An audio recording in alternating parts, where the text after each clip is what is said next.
Welcome to the Reasonable Faith Podcast. We're so glad you're here. Kevin Harris and Dr. Wlliam Lane Craig in studio. And it immediately lit up the blogosphere when it came out a few months ago. Bill, Sam Harris, his book, The Moral Landscape. The subtitle is How Science Can Determine Human Values. That ought to get your attention right away. Not only are we looking at Sam Harris's book here, but you have a debate with him coming up scheduled in April. That's right, Kevin. I'm very excited about this. The University of Notre Dame has invited me to participate in a debate with Sam Harris on April 7th, and we'll be discussing some of these issues pertinent to the foundations of morality in theism or not. What are your thoughts on the book after looking through it? Well, it's a very interesting book. What he is arguing against are, on the one hand, those who would ground moral values and duties in God, in some transcendent source, and who therefore think that science is morally neutral. Science cannot make moral judgments. And he acknowledges this to be the majority point of view. In fact, he said this is the received opinion in intelligentsia, that science makes factual statements about what is the case, but science cannot make normative statements about what ought to be the case in a moral sense. So he's arguing against those who would try to ground morality in some transcendent standard or sphere.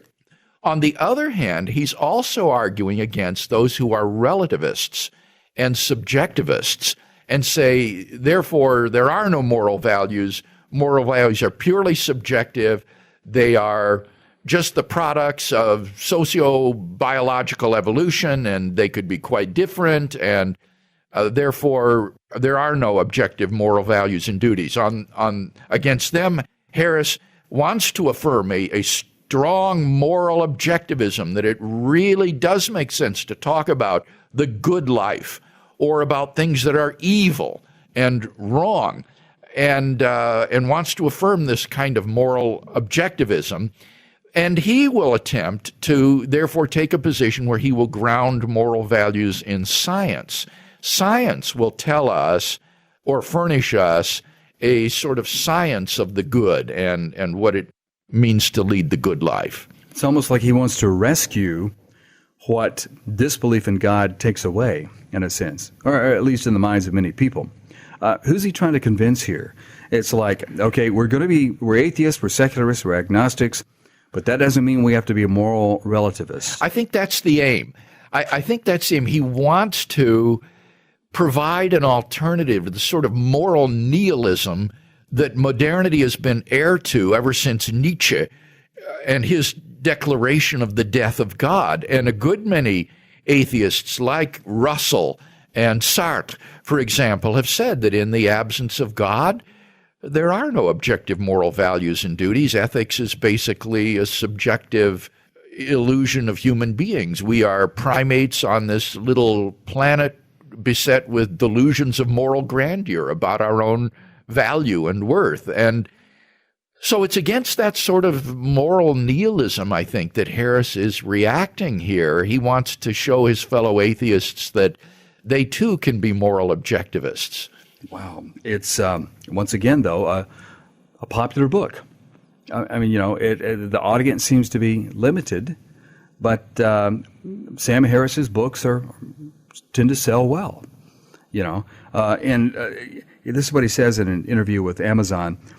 He says that morality must relate at some level to the well-being of conscious creatures. That's the key. If there are more or less effective ways for us to seek happiness and to avoid misery in this world, and there clearly are, then there are right and wrong answers to questions of morality. Oh, man. Okay, see, it's all there, Kevin. It's all packed into that sentence. He equates human well-being with the good. And something that doesn't contribute to human well-being is therefore not good. And so notice the contrast between happiness and misery. And this is given a moral interpretation. So in the book, this is what he says, and I quote, "Questions about values are really questions about the well-being of conscious creatures." He says he wants to develop a science of human flourishing.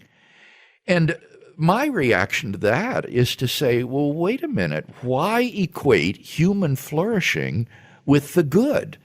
Certainly, I don't have any problem with the idea that science can tell us what contributes to human flourishing, human well-being, just as it can tell us what will contribute to the well-being of corn.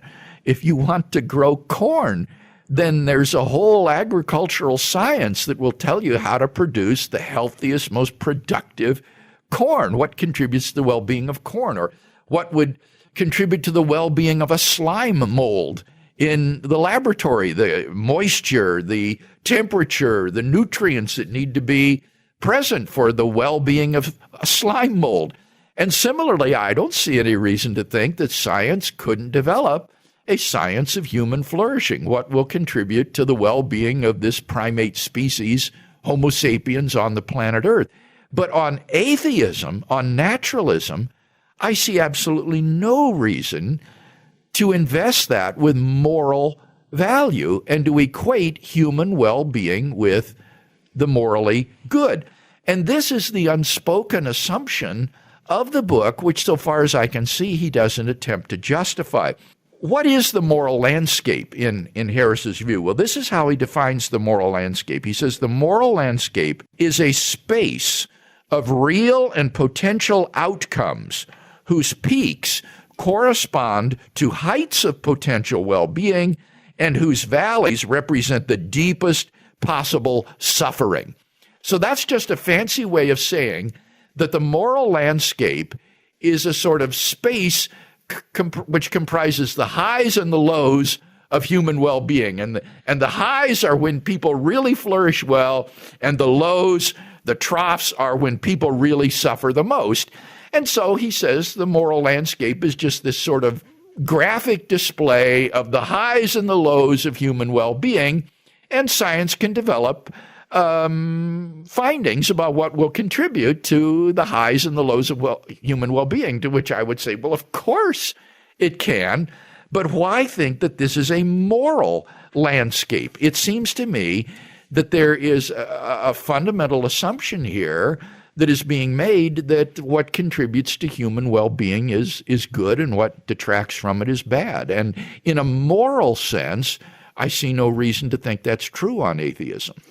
Amazon asked him, are you saying that science can answer such questions? And he says, yes, in principle, human well-being is not a random phenomenon. Right. It depends on many factors ranging from genetics and neurobiology to sociology and economics. Right. But clearly there are scientific truths to be known about how we can flourish in this world. Wherever we can act so as to have an impact on the well-being of others, questions of morality apply. But that's the issue. Do they apply? Yeah. Why on atheism think that when questions of the flourishing of the human species arise, that this is a moral question? And here I think Harris gets away with equivocating on moral and non-moral uses of the terms good and bad. For example, he gives himself the analogy that in chess, in the game of chess, there are both objectively good moves and objectively bad moves. And I would certainly agree with that. There are good moves in chess, there are bad moves in chess that are objective. But notice, Kevin, that is not a moral use of the word good. These moves in chess are not evil, or they're not morally praiseworthy. They're good or bad with respect to the goal of winning the game. Similarly, we can say that the landscaper you hired to do your yard did a good job on the landscaping, or he did a bad job. But you don't mean that in a moral sense, that there's an evil job or a morally bad job. Or we'll say that was a good argument, or that's a bad argument. But you're not saying that it's evil or morally good. There are all kinds of uses of the term good and bad, which are non-moral uses. And so let's contrast moral good with, what would the other be? Logical good? Well, I think there's a variety. One would be pragmatic goods. I think that very often they're goods with a view towards some goal. Mm-hmm. For example, if you want to win the chess game, then there are good moves and there are bad moves. Yeah. Now, that would just be a technical good. It's a sort of pragmatic or consequentialist use of the word, that with respect to this goal, there are things that you should do. And there wouldn't be a moral dimension to it. No, it's not a moral dimension at all. Or when you say that that's a good idea, you're not using the word good in a moral sense. Or somebody suggests another idea, you say, no, that's a bad idea. You're not condemning him as having said something morally reprobate. Yeah. So there are clearly lots of ways in which we use these terms that are non-moral. And what Harris will do is he'll equivocate on this by giving examples of human suffering and saying this is a bad life, and examples of human flourishing and saying this is a good life, and then moving from that to saying that these are morally good and bad. And of course, on atheism, that is precisely the question that needs justification, or the position that needs justification. There is no explanation on his view for why human flourishing has the moral dimension of goodness about it. Interesting. Does he make the leap then between is and ought? What is and what ought to be? Yes, he does. And he deals with this in the book. He recognizes that the dominant view today is that there is this fact-value divide, and that from what is, as science describes it, you cannot infer what ought to be.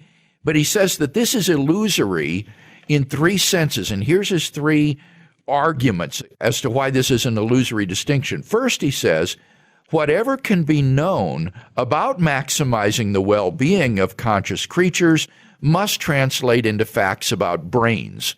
So the flourishing of conscious creatures will translate into facts about brains. Well, whether that's true or not, that's irrelevant. That says nothing about the moral quality of why the flourishing of conscious creatures has this moral property of goodness attached to it.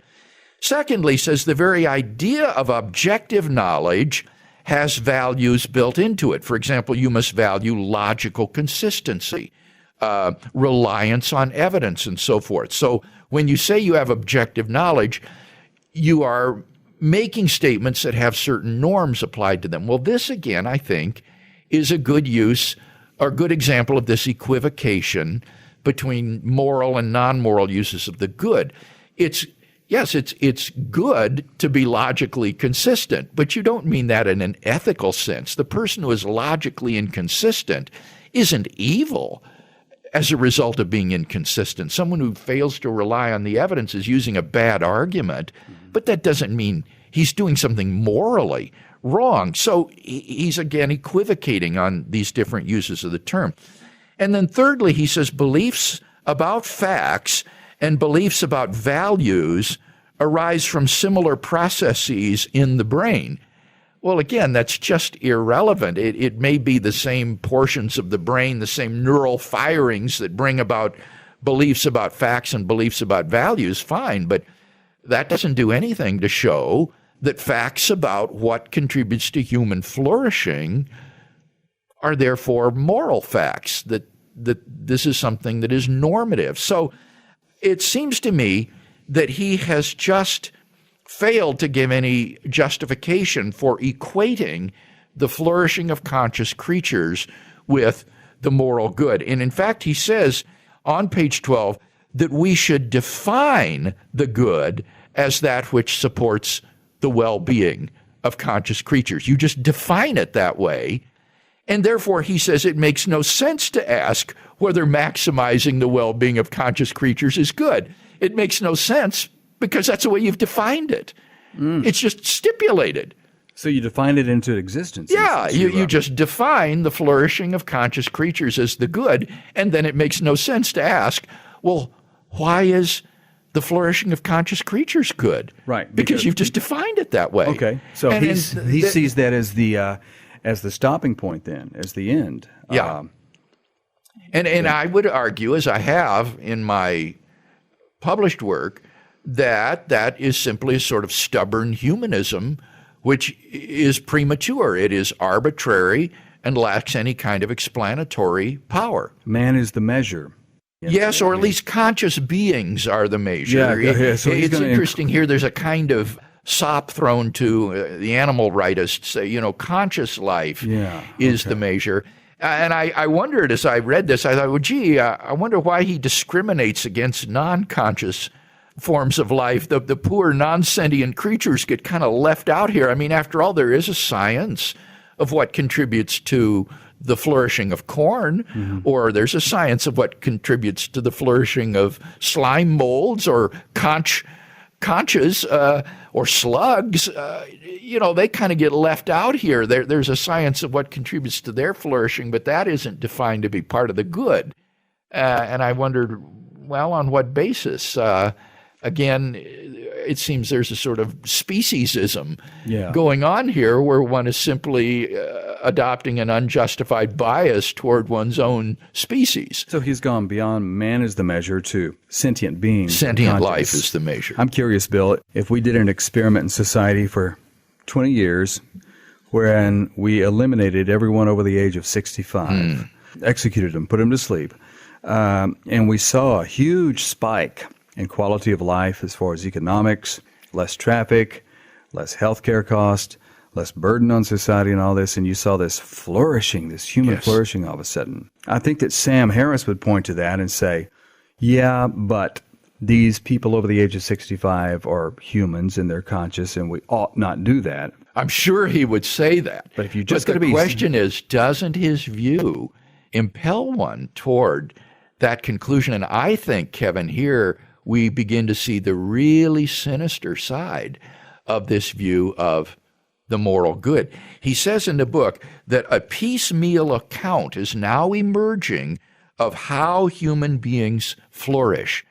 And it immediately occurred to me, wouldn't this lead to eugenics? Yes. Where in order to promote the flourishing of human beings, you would practice infanticide or abortion on any children that are born with physical deformities that are hereditary, which would have eliminated someone like me, for example, who has a genetic neuromuscular disease, as well as people with other sorts of handicaps. The vision of the eugenicist was to craft a kind of super race that would be free of all genetic defects and inherited diseases and would lead to this great flourishing of human beings at the relatively small cost of just eliminating these defective people. And so... What a nightmare. Oh, I think this is a very dark side to Sam Harris's ethic of human flourishing here. This is what I think. I mean, if you're going to go by strictly scientific measurements, it's going to lead to all kinds of things like that. Eugenics and eliminating undesirables, quote unquote, and things like that. Well, yeah, so, obese people, for example, yeah. And other sorts of undesirables would not contribute overall to human flourishing because it would promote more disease, more economic hardship on the rest of us, and so forth, as we have to support these people. Stephen Hawking would be one of the first guys to go. Oh, my goodness, yes. And there goes Hawking. But he's right in line, it seems, with Peter Singer on a lot of things like this. He's very controversial. And I don't think he's that radical, or he's trying not to be. But what it seems to me, Bill, is that science may measure the results of certain actions. Suppose everybody in the community decided to be more loving. Mm-hmm. And we were actually able to see some spikes and peaks on a scientific graph. If we were to graph that somehow, that would only be a reflection of the moral activity that took place. So it can maybe science can measure certain things, but that doesn't determine. Oh, I think we would. I see no objection whatsoever to developing a science of human flourishing as he wants to do. He seems to regard this as controversial, which is interesting. He admits we don't really have it yet. It's only piecemeal, but he's hoping that we can develop a science of what really contributes to human well-being. And that's great. I think that's fine, but I just don't see any moral dimension to that on atheism as to why that would be something that would be good. And quite the contrary, as your most recent remarks here have suggested, this is open to abuse in the most frightening of ways in that it could lead to kind of eugenics and end-of-life issues and so forth, that where you would justify moral atrocities in the name of human flourishing. Again, it's a nightmare. Amazon asks Sam Harris, what do you think the role of religion is in determining human morality? His answer, I think it is generally an unhelpful one. Religious ideas about good and evil tend to focus on how to achieve well-being in the next life, and this makes them terrible guides to securing it in this one. Of course, there are a few gems to be found in every religious tradition, but insofar as these precepts are wise and useful, they are not, in principle, religious. You do not need to believe that the Bible was dictated by the Creator of the universe, or that Jesus Christ was His Son, to see the wisdom and utility of following the golden rule. Yeah, that's a red herring. Yeah. Of course not. We don't think that you need to believe in God or Jesus in order to discern your moral duties or to realize that certain moral values are objective, like love and self-sacrifice for another and tolerance and so forth. And of course, that's not the argument. The argument that we're claiming is that in order to ground moral values and duties objectively, you need to have a transcendent source. They need to be grounded in God. Well, once again, this has been an attempt to rescue morality from the religious realm and put it firmly in the secular realm. And it seems at the same time missing some issues along the way. I think what it is it's one more example of how atheists blink when they stare into the face of atheism and see its consequences. So few modern atheists have the courage that Nietzsche had to look atheism in the face and understand the consequences of the death of God, and they cannot live with the sort of moral nihilism that results. And so you get these salvage operations which make gratuitous assumptions about the nature of the good and human flourishing, and therefore try to provide a kind of secular substitute for a religious foundation for morality. Here's what an Amazon reviewer said, who's an atheist. He said, of course, a belief that makes people happy is no more likely to be true than one that makes people miserable. But if you're writing a book about the importance of well-being, the book is a conversation starter, to be sure. But by the time I got to the end, I was left with no real answers and with a feeling that Harris, like everyone else, is just frantically dog-paddling to escape the quagmire of moral emptiness that's forever sucking at our postmodern minds. Wow. While tipping an intellectual bow in its direction. Here's the point where a reluctant nihilist fails to find moral direction in science and has another beer.